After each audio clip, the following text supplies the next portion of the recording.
Welcome to VBC on TV. ఇప్పుడు మనం అంబేద్కర్ కోనసీమ జిల్లా ఐనవేలు మండలం ఐనవేలులో ఏం చేసిన స్వయంభూ శ్రీ వర్షిత్ వినాయక స్వామి ఆలయంలో ఉన్నాము. ఈ ఆలయానికి చాలా ప్రత్యేకతలు ఉన్నాయి. ఈ ఆలయం అన్ని ద్వారాలు, ప్రతి ఆలయం కూడా తూర్పు ద్వారం ఉంటే ఈ విఘ్నేశ్వర ఆలయం మాత్రం దక్షిణముఖంగా ఉంటుంది. అలాగే ఈ ఆలయానికి చాలా విశిష్టలు, చాలా ప్రత్యేకతలు ఉన్నాయి. ఈ ఆలయం యొక్క విశిష్టలు మనం తెలుసుకున్నాం.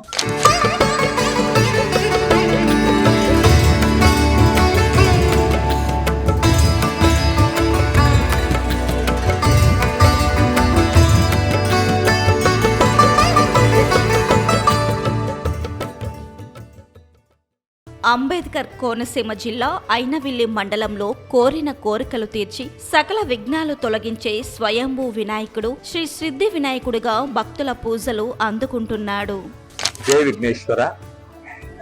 ఆది గణపతి ఐనవిల్లి గణపతి ఆశీస్సులతో 50 మంది భక్తులు కూడా ఆయురారోగ్యాలతో వదిలేయాలని కోరుకుంటూ, ఈ క్షేత్రంకు విశిష్టం ఏమిటయ్యా అంటే కనుక స్వామివారు దక్షిణముఖుడు. దక్ష యజ్ఞం జరిగినప్పటికే దక్ష ప్రజాపతి వారికి ఈ స్వామివారు వరం ఇచ్చారండి. అంటే దక్ష యజ్ఞం పాడైపోయింది. తర్వాత దక్ష యజ్ఞం పూర్తి చేయడం కోసం ఈ అరణ్యంలో తిరుగుతూ ఉండగా, అంటే ఆగమ పూజ్యో గణాధిప, మొట్టమొదటిసారిగా వినాయకుడి పూజ చేయడం కోసం ఎక్కడ ప్రతిష్ఠ చేయాలి స్వామివారిని తిరుగుతుండగా అప్పటికే స్వామివారు దక్షిణముఖంగా స్వయంభూగా వెలిసి ఉన్నారు. అప్పుడు ఈయన స్వామిని చూసి దక్ష ప్రజాపతి పూజ చేయగా ఆయనకు వరాన్ని ప్రసాదించారు. అందుకని ఈయనకి వరసిద్ధినాడు నామకరణం. అలాగే వ్యాస భగవానుడు కూడా ఈ అరణ్యంలో వెళ్తూ స్వామివారిని చూసి పూజ చేసి తరించి వెళ్ళారట. అలాగే ఇక్కడ క్షేత్రంలో విశేషంగా పంచాయతనము అంటారు. అంటే 5 దేవాలయం సముదాయం. క్షేత్రపాలకుడు కాలభైరవ స్వామి, ప్రధానాలయం స్వామివారు, బాలాలయాలు అయితే ఈశ్వరుడు, అమ్మవారు, శ్రీదేవి భూదేవి సమేత కేశవ స్వామి. ఈ క్షేత్రంలో విశేషంగా జరిగే పూజలు ఏమిటయ్యా అంటే కనుక ప్రతిరోజు కూడా ఉదయాన్నే పంచామృతాభిషేకం జరుగుతూ ఉంటాయి. ప్రతినిత్యము కూడా 5 ఇస్తారు. తర్వాత 7 గంటలకు 1, 8:30, 9:30, 11 గంటలు ఈ 4 పర్యాయాల స్వామి వారికి అభిషేకం జరుగుతాయి.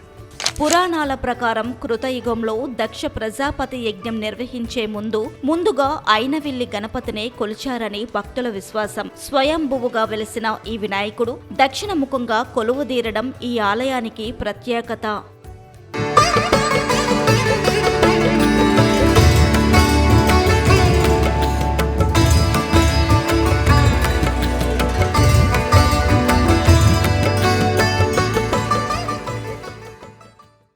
ఈ క్షేత్ర ప్రాచీనతను చాటే ఘట్టాలు 14వ శతాబ్దానికి చెందిన శ్రీపాద వల్లభ చరిత్రలో స్పష్టంగా ప్రస్తావించబడ్డాయి. క్రీస్తు శకం 1320లో మల్లాది బాపన్నావధానులు నిర్వహించిన స్వర్ణ గణపతి మహాయజ్ఞంలో వినాయకుడు స్వర్ణకాంతులతో దర్శనమిచ్చినట్టు గ్రంథాలు చెబుతున్నాయి.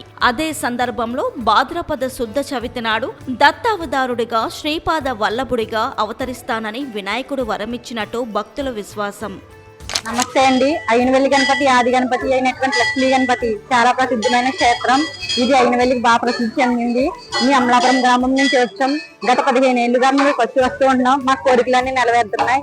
ఈయన నారికేల ప్రియుడు కాబట్టి నారికేలు సమర్పించుకుంటే కోరికలన్నీ నెరవేరుతాయి. జై గణేశం. మాది సానిపల్లి లంక. ఐనవెల్లి సిద్ధి వినాయక టెంపుల్ చాలా ఫేమస్ అవుతుంది.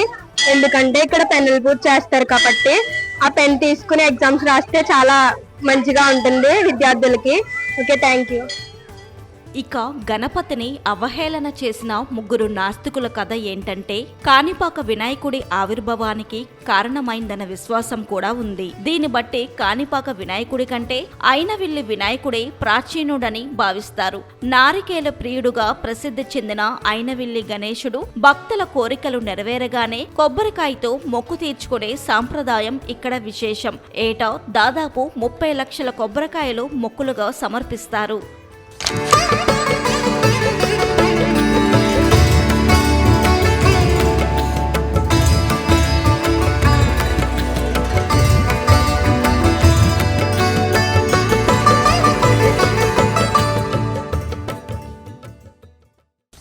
ఈ స్వామికి నారికేల స్వామి అని కూడా పేరుండడం వల్ల కొబ్బరికాయ కొట్టడి, ఒక టెంకాయ కొట్టి తన కోరికలు నెరవేర్చుకోవడానికి కూడా ఇక్కడ ఫేమస్. ఇది చూస్తున్నాం, అందరూ కొబ్బరికాయ కొడుతున్నారు. టెంకాయ కొట్టిన తర్వాత వాళ్ళ కోరికలు నెరవేర్తాయని ఒక నమ్మకం ఉంది.